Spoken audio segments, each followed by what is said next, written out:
Salut à toutes et tous. Oui, comme disait Nicolas, l'idée c'est de discuter un peu de la situation politique actuelle en France notamment, mais pas que.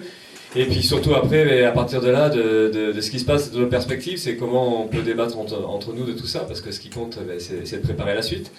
Donc là, pour une fois depuis très longtemps, les réunions publiques, on les aborde d'une manière un peu plus joyeuse qu'habituellement, puisque quand on discute de la situation politique et sociale en France, c'est toujours pour dire, ben voilà, ça va mal, c'est de plus en plus dur, les patrons attaquent, le gouvernement attaque, les inégalités augmentent, tout ça. Bon, même si ces choses-là n'ont pas changé, n'empêche qu'il y a un événement majeur qui se passe depuis 5 semaines à peu près, c'est le mouvement contre la loi travail, enfin dite El Khomri, et en fait c'est une loi qui démantèle le code du travail. Donc il y a eu un réveil, un déclic, je sais pas comment on peut appeler ça, parce que c'est un mouvement social qui est né. Il aurait pu naître quelques mois avant, il y avait la loi Rebsamen, quelques mois avant il y avait la loi Macron, il y a eu l'ANI, il y a eu pas mal d'occasions, il y aurait eu pas mal d'occasions de riposter et de s'opposer aux attaques du gouvernement. Il y a eu des tentatives, il y a eu des choses qui se sont passées, mais là, il y a quelque chose qui se passe, et effectivement, pour la première fois donc depuis très longtemps, il y a des manifestations sur tout le territoire. Des manifestations vivantes, nombreuses, et qui, on voit, touchent beaucoup de monde, une population différente et variée en tout cas, puisque ça touche évidemment les milieux syndicalistes, mais ça touche beaucoup la jeunesse, lycéens, étudiants, et puis on parle de la jeunesse organisée, qui est étudiante, mais on peut aussi parler d'une jeunesse qui est dans la précarité. Et puis ça touche aussi des milieux associatifs, collectifs, des zadistes. Enfin, on voit bien qu'il se passe quelque chose de très important dans ces manifestations-là, un peu partout. L'ambiance est même beaucoup plus enthousiasmante que dans beaucoup de manifs syndicales qu'on a connues par le passé. Donc voilà, il y a quelque chose qui se passe. Il y a vraiment je sais pas comment dire si c'est un petit réveil, un grand réveil, mais en tout cas, il y a quelque chose qui se passe de ce point de vue-là. Et on voit que le mouvement, avec les dates qui se sont accumulées, qui se sont succédés, on en est à 6 dates, je crois que maintenant il y a 6 dates, 6 grosses dates, parce qu'après il y a des rendez-vous qui s'intercalent, en attendant le dernier, pour l'instant en tout cas, celui du 28 avril, qui est bien loin, mais enfin bon, n'empêche que cette multiplication de rendez-vous, elle a permis mine de rien, de construire quelque chose.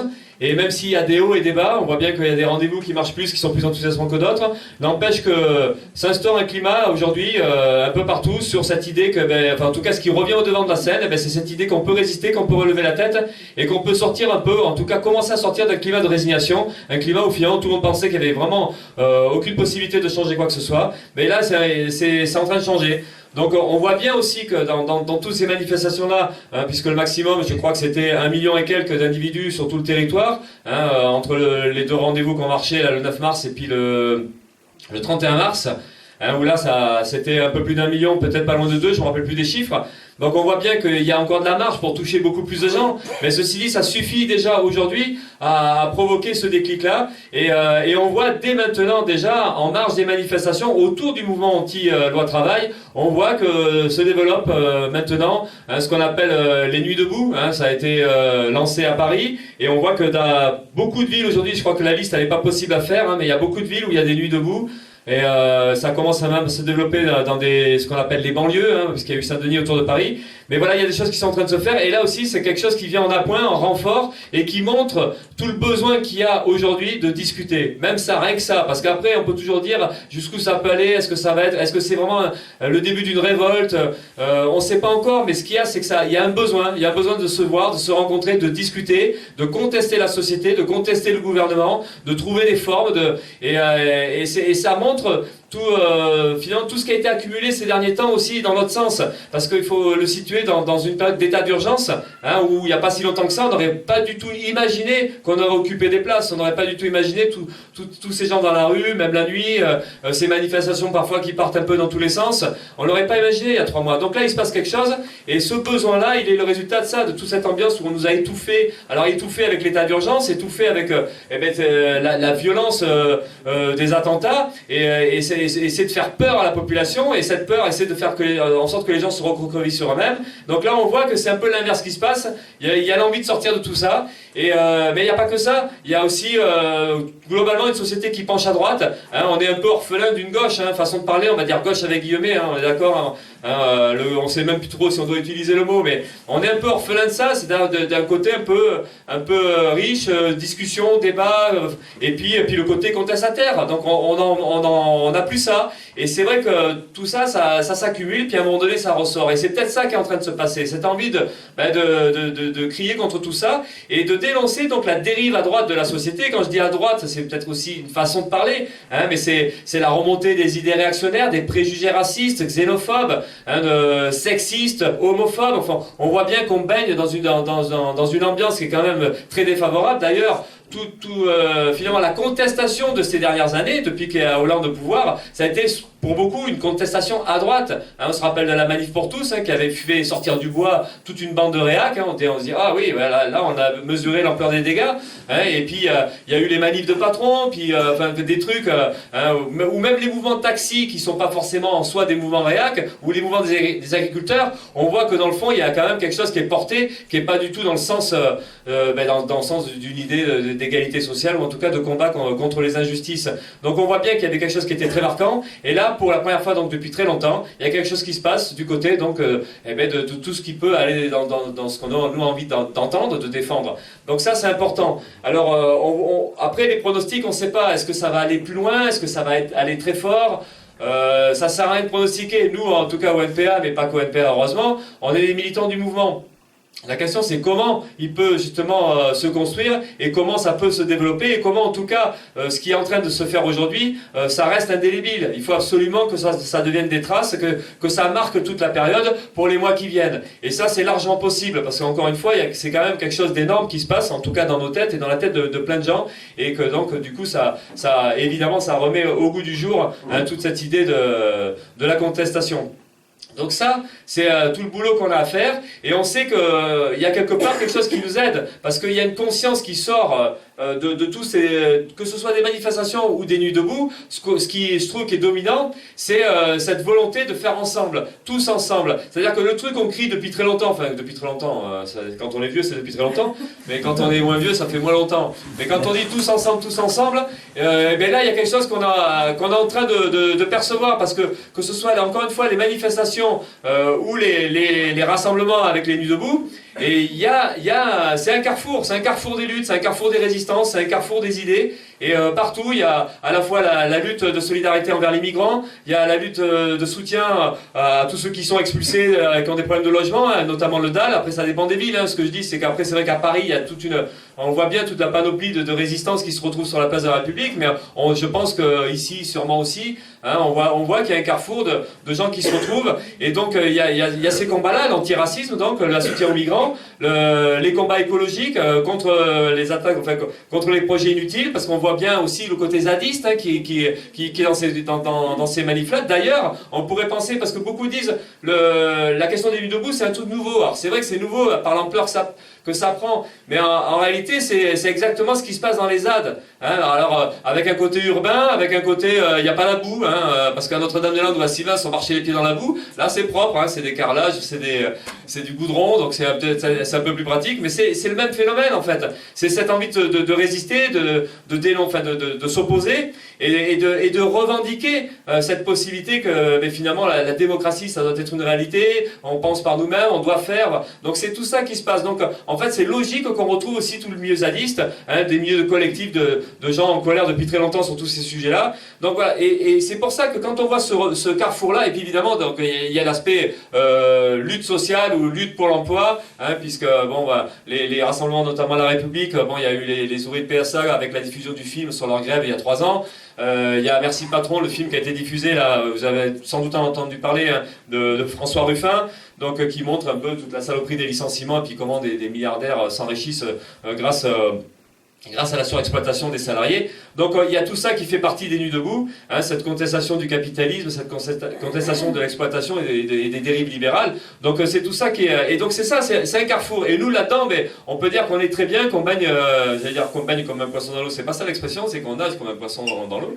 Mais c'est tous ces aspects-là qui sont importants parce que c'est fait, c'est revendiqué en plus. Le tous ensemble, il est revendiqué. L'idée qu'on a tout intérêt à se battre ensemble, que le combat antiraciste, que le combat combat contre Notre-Dame-des-Landes, que le combat contre les licenciements ou pour la défense des services publics, ces combats-là, c'est un même combat. Un combat contre un capitalisme, contre une société. Et donc voilà. Et puis le combat pour la démocratie et pour le fait qu'on a tout intérêt à s'organiser par nous-mêmes. Donc c'est pour ça que nous là-dedans, eh bien, on a tout à faire, mais on est sur la même longueur d'onde que plein de militants, avec des idées différentes, des orientations différentes certainement, avec une conscience plus ou moins développée, avec un passé militant plus ou moins important, parce qu'il y a beaucoup de gens qui sont curieux, beaucoup de gens qui découvrent le fait de discuter, le fait de militer, même le fait d'organiser, le fait de voir comment on peut faire. Donc il y a tout ça qui se mélange, et voilà, j'en parle beaucoup, mais c'est à mon avis quelque chose de fondamental. Et moi je suis allé à Paris, je suis allé à Saint-Denis, je suis allé à Bordeaux et je ne sais plus où, et donc on retrouve la même ambiance un peu partout avec plus ou moins de monde, mais voilà, donc ça c'est fondamental, et c'est ça qui fait espérer qu'il peut y avoir une suite, et c'est ça qui redonne du baume au cœur, en tout cas à nous militants. Maintenant, tout ça, on en voit aussi les limites, ou peut-être pas les limites parce que c'est difficile à dire qu'il y a des limites, mais au moins il y a des freins. Et un des freins auxquels on est confronté, mais ça depuis le début, depuis le 9 mars, c'est notamment la politique des directions syndicales. Et on peut même, y compris, parler des directions syndicales de la jeunesse, UNEF, FAGE, pour les lycéens.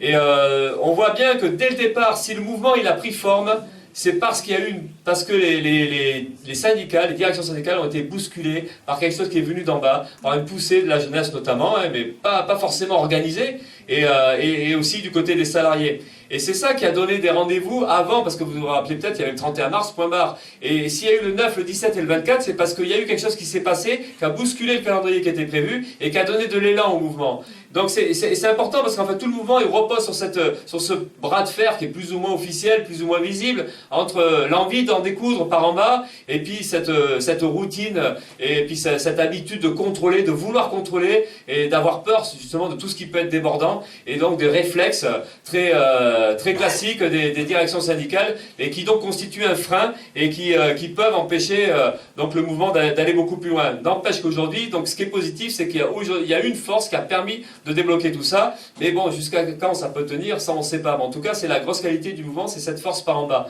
Donc on voit bien donc, à la fois les freins, et puis on voit bien aussi tout simplement que la situation sociale, politique, elle n'a pas changé de fond en comble. Parce que là, il y a un côté enthousiasmant, il se passe des choses, on a des rendez-vous, on prépare les prochaines manifs. Ce soir, je suppose qu'il y a des rendez-vous sur les places à Poitiers et dans plein de villes. Donc on sait qu'on va discuter, on sait qu'on va se retrouver. Donc tout ça, ça fait partie du moment et de tous les bons moments qu'on est en train de passer. Mais bon, on sait aussi que le rapport de force n'a pas changé fondamentalement. Et on sait aussi que, évidemment, les inégalités sociales sont profondes, le chômage augmente, même si vous avez peut-être regardé le spectacle d'hier soir sur la 2, enfin le spectacle à s'en parler, Hollande qui a dit, ça a surpris du monde, mais il a dit que finalement ça allait mieux en France. C'est ce qu'il a dit tranquillement. Donc ça, il a quand même dit, c'est vrai que ça se voit pas clairement, mais ça va mieux. Oui, un peu, ouais. Mais enfin, ça fait pas rire tout le monde. Donc bon, alors, il y a ce discours-là qui est plus ou moins peu sérieux par des commentateurs journalistiques, mais il a dit ça. Mais enfin, alors il y en a qui disent oui, effectivement, quand même, la compétitivité en France, c'est quand même mieux. Il y a des tas de choses qui sont un peu mieux, mais alors oui, évidemment, c'est là où il faut qu'on arrive à discuter. Oui, ça va mieux pour une certaine catégorie de la population, et on peut penser que ça va mieux pour les plus riches, que ça va mieux pour le MEDEF, parce que vous avez vu que Gattaz s'est trouvé des valeurs de gauche, parce que depuis quelque temps, il soutient à fond Hollande, y compris même à signer la pétition de soutien à la loi El Khomri. Donc là, pour ces gens-là, ça va mieux, mais la réalité quand même, et on le sait tous, c'est que c'est 3,5 millions de chômeurs, 7 millions de gens précaires. La difficulté de se loger, encore aujourd'hui, c'est quasiment 4 millions de gens qui sont en mal logement, mais 12 millions de personnes qui sont dans des structures, qui sont complètement fragilisées, question logement, ou dans des logements indécents ou trop petits. Donc il y a vraiment un drame de ce côté-là, et il y a des drames du côté de la santé, la difficulté de se soigner, tout ça, ça reste toujours dans le paysage.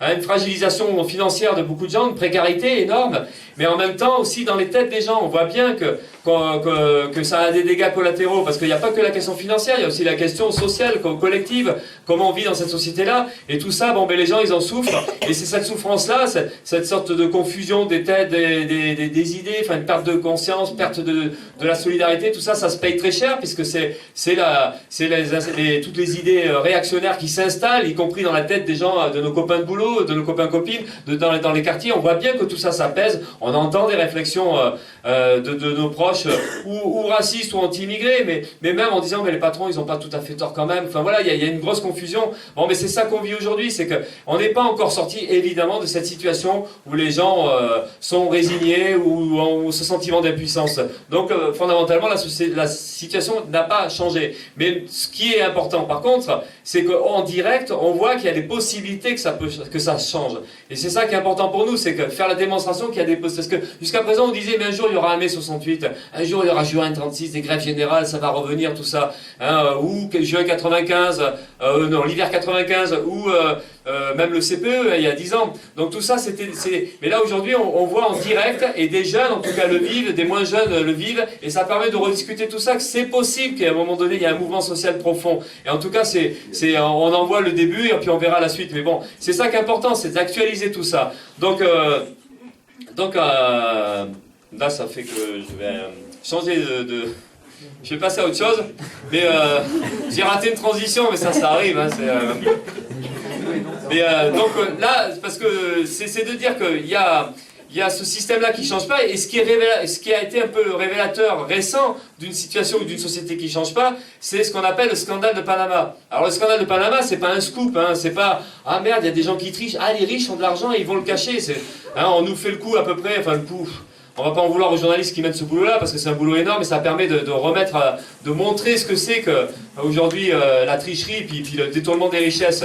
Mais n'empêche que quand même, on a l'impression de tourner en rond, parce que à peu près tous les 1 an ou 2 ans, on nous explique qu'il y a de la fraude fiscale. Alors là, c'est même pas vraiment que de la fraude, c'est de l'évasion. Enfin, je sais pas si vous faites la différence. Il y a de l'évasion fiscale et il y a de la fraude fiscale. Alors l'évasion, c'est presque légal, quasiment légal. La fraude, c'est pas légal, c'est tricher. Mais bon, on sait que ce sont des milliards, des milliers de milliards qui sont à l'échelle de la planète, qui sont détournés, cachés, tout ça. Donc à chaque fois on nous dit, voilà, il y a ça, il y a des paradis fiscaux, puis à chaque fois on nous dit, il n'y a plus de paradis fiscaux, ça y est, le problème est réglé, Sarkozy nous l'avait dit, Hollande nous l'a dit, et là on s'aperçoit que finalement, ben non, rien n'est réglé. Donc bon, mais ça montre que le système, il en est là, et même plus ça va, plus on a l'impression que la quantité de richesse détournée, cachée, elle devient de plus en plus importante.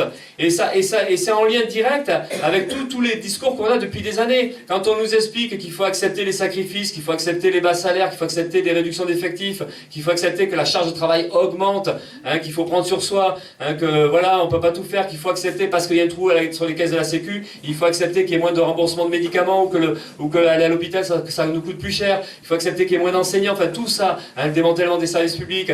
Quand on nous dit tout ça, bon, et on nous dit au nom de la concurrence, parce qu'on a un système où la concurrence elle est acharnée, au nom de la compétitivité, parce qu'une entreprise ou une économie compétitive, ça permettra de recréer des emplois. Donc tout ce baratin-là qu'on nous sort, hein, qu'on nous dit qu'il faut serrer la ceinture et ça permettra demain de relancer l'économie, ben on voit aujourd'hui à quoi ça sert.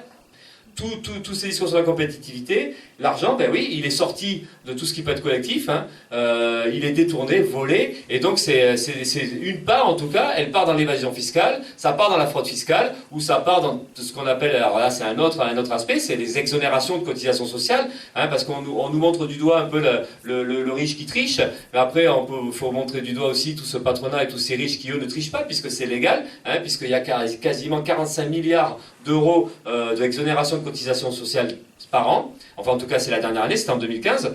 Donc voilà, ces fortunes-là, eh ben, elles vont remplir les poches des plus riches, qui après, comme ils en ont un peu trop, ben, ils vont chercher à les mettre ailleurs pour payer un peu moins d'impôts. Donc voilà, ça c'est un révélateur de la société telle qu'elle est aujourd'hui, ce détournement des richesses, ce vol des richesses. Et le vol des richesses, c'est pas que ça. C'est aussi, on a parlé il y a pas longtemps, c'est Tavares, hein, le PDG de PSA, qui gagne 5,24 millions d'euros. Hein, enfin, qui a gagné ça en 2015. Donc après, il y en a qui disent, ouais, c'est un peu abusé quand même, hein. Et en plus, il a doublé, bon, s'il avait un peu moins, ce serait pas mal. Mais même il aurait un peu moins, ce serait de toute façon indécent, injuste, et c'est du vol, parce que rappelons-nous, PSA, c'est des usines qui ont fermé, c'est je me rappelle plus du nombre de licenciements, mais c'est 2-3 000 licenciements, en plus de la fermeture d'Aulnay. Et puis, ce qui se passe à PSA, c'est ce qui se passe partout. Carlos Ghosn, il a juste un peu plus que Tavares.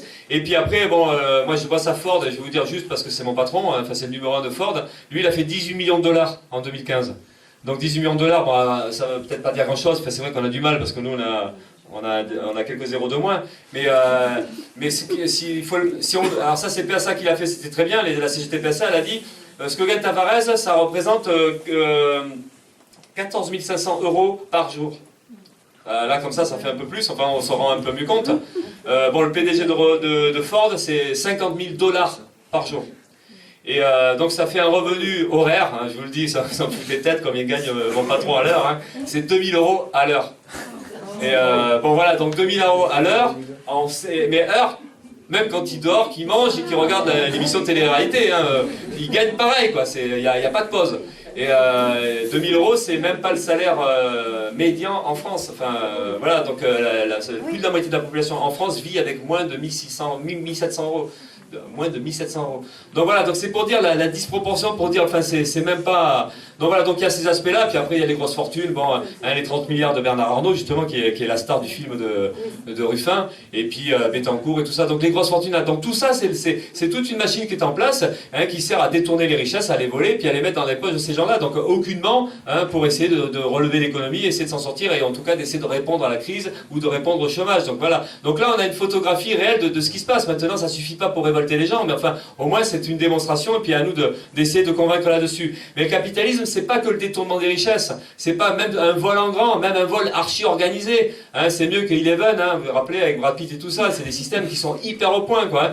Donc c'est pas que ça le capitalisme, parce qu'aujourd'hui on a plutôt envie de parler de la saloperie du capitalisme, de ce qui se passe en Syrie par exemple, hein, où il y a la dictature, mais le soutien des pays qui sont soi-disant démocratiques, hein, qui vont soutenir Bachar al-Assad de manière plus ou moins ouverte, de plus ou moins hypocrite, mais on peut aussi discuter des liens de la France avec l'Arabie Saoudite, hein, des liens de la France avec le Qatar, bon tout ça, et donc on voit comment les puissances occidentales elles soutiennent des pays comme ça, des dictatures, hein, parmi eux des gens qui massacrent leur propre peuple, hein, et on voit tout ce système-là qui est en place, cette barbarie qui est réelle à l'échelle de la planète, mais qui s'appelle l'impérialisme, qui s'appelle le néocolonialisme, les guerres, les bombardements, hein, tout ça pour mater les peuples, et donc on voit tout ça, et ce phénomène-là, eh bien, ça a marqué l'Europe, puisque c'est depuis un an à peu près, on a ce phénomène appelé des migrants, hein, qui fuient à la fois les massacres, la dictature, qui fuient la famine, une famine même y compris d'origine écologique, parce qu'il y a tous ces problèmes-là que les gens dans ces pays-là subissent encore plus que dans les pays occidentaux. Donc il y a des millions de gens qui fuient ces pays, donc notamment la Syrie, plus particulièrement la Syrie, l'Irak, l'Afghanistan, le Soudan et l'Érythrée. Et ça donne donc des gens qui vont en Europe, qui arrivent en Turquie, qui arrivent en Grèce, et puis bon, ben, toute l'actualité ces derniers temps, ben, c'était l'arrivée aux portes de la France, et pour essayer aussi d'arriver en Angleterre.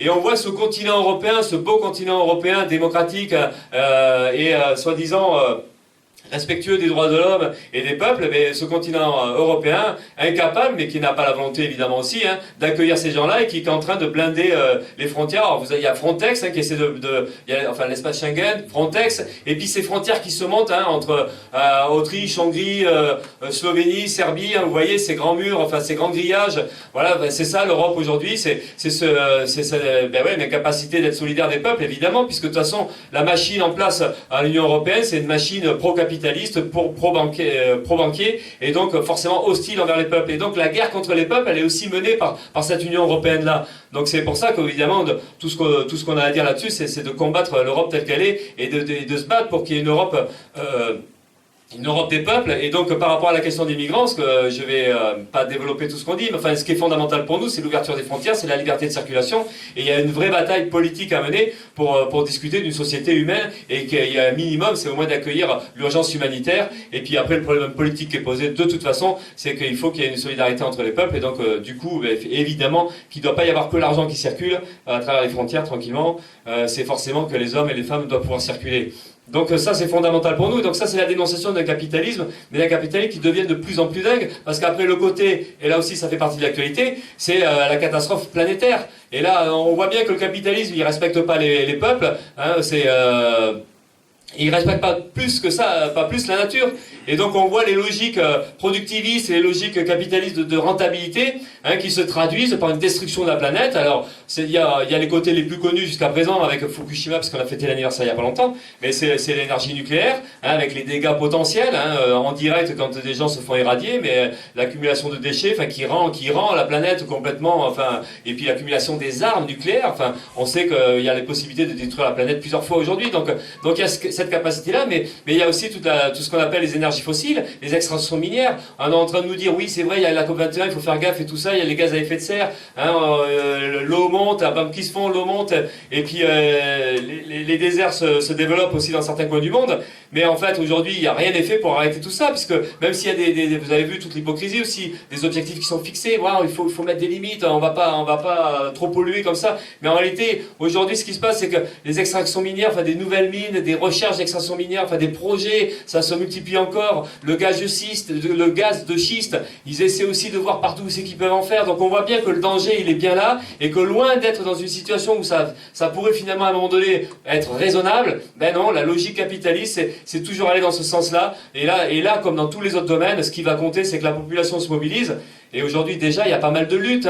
Ce que raconte Naomi Klein, dans plein de coins du monde, il y a des peuples qui se battent pour leur vie de suite, parce que ce soit les mines d'uranium, que ce soit le charbon en Alaska, ça détruit des terres, ça empêche les gens de vivre, des gens crèvent aujourd'hui. Donc, il y a des résistances comme ça dans ces coins-là. Mais bon, voilà, ça pose le problème d'une résistance globale et pour stopper les méfaits du capitalisme. Donc, les méfaits à la fois sur l'environnement, les méfaits sur la question, sur les humains, donc par rapport aux migrants, et puis les méfaits économiques du système avec la surexploitation auquel on assiste. Voilà, donc ça c'est le constat d'un système que nous on dit qu'il faut combattre. Évidemment, c'est une nécessité. Alors donc là, du coup, on a évidemment des revendications ou un programme qu'on appelle anticapitaliste et de rupture avec le capitalisme. Donc je ne vais pas développer là-dessus, ça peut faire partie des choses qu'on peut discuter. Mais je dirais juste la question des banques, parce qu'on discute beaucoup de la fraude, de l'évasion, et la seule solution, plutôt que d'être tout le temps surpris que finalement les riches ils continuent à tricher, eh bien, c'est de rendre transparent ce système bancaire. Et plus que de le rendre transparent, c'est le problème de l'expropriation des banques et des capitalistes, et de poser le problème d'une socialisation du système bancaire et d'en faire un monopole public bancaire. Ça c'est fondamental, c'est incontournable. Si on ne fait pas ça, de toute façon on est toujours condamné à subir les méfaits du capitalisme, et ça pose le problème d'enlever les moyens de nuire aux capitalistes et aux banquiers, à tous ceux qui aujourd'hui ont entre les mains cette économie-là, entre les mains tout ça, et qui en font juste parce que leur problème c'est de s'enrichir et de remplir leur coffre-fort, qui sont capables de détruire tout le reste. Donc il faut enlever les moyens de nuire, et ça passe par l'expropriation des banques, ça passe par l'expropriation de tout un secteur économique. En fait, pour bien faire, il faudrait que tout soit socialisé. Mais après, nous, on discute qu'il y a aussi des urgences, et notamment dans le transport, dans les énergies. C'est fondamental, ça doit être de suite qu'il faut, là encore, enlever les moyens de nuire et rompre avec les logiques de rentabilité sur des domaines qui sont fondamentaux et qui correspondent à des besoins fondamentaux des populations.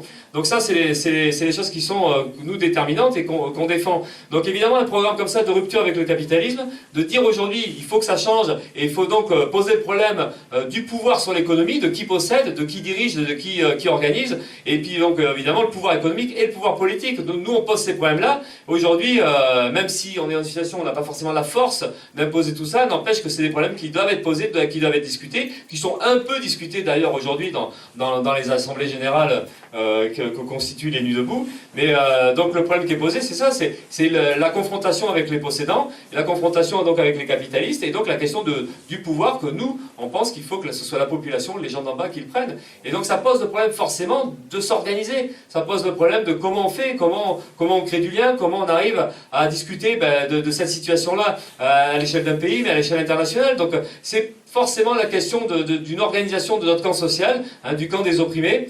Et donc après on appelle ça un parti. Vous avez vu que le parti c'est pas forcément très bien vu par tout le monde, mais nous on discute qu'il faut construire un parti, un outil en tout cas pour les opprimés, qui puissent se défendre, s'organiser et préparer cet affrontement-là qui est incontournable. Alors quand on parle d'un parti, c'est pas un parti comme Macron a lancé. Vous avez vu, il a lancé un nouveau parti, enfin un mouvement. EM, En Marche, parce que EM c'est Emmanuel Macron. Ah mais il y en a, ils s'aiment bien. Donc c'est pas ce type de parti-là, ni droite ni gauche, droit devant vers les patrons. Nous c'est pas ça. C'est pas non plus, vous avez peut-être entendu parler, c'est un peu plus récent, c'est l'initiative du Parti Socialiste, de Cambadélis. Ça s'appelle la belle alternance populaire, la belle audience populaire, ça c'est BAP, la belle alliance populaire. Bon voilà, c'est pas ce type de parti qu'on veut construire, un truc pour sauver la ruine du PS, et puis bon, enfin, ils n'y arriveront pas, mais bon voilà, non, le parti c'est du point de vue du camp des opprimés, c'est qu'il est nécessaire aujourd'hui d'avoir cet outil qui à la fois organise, mais en même temps qui permet ces discussions-là et cadre, et puis comment on peut avancer sur ce truc-là. Donc pour nous c'est fondamental, c'est l'outil indéniable, et donc c'est ce qu'on met en avant. Donc je vais peut-être pas tarder à finir, hein, parce que...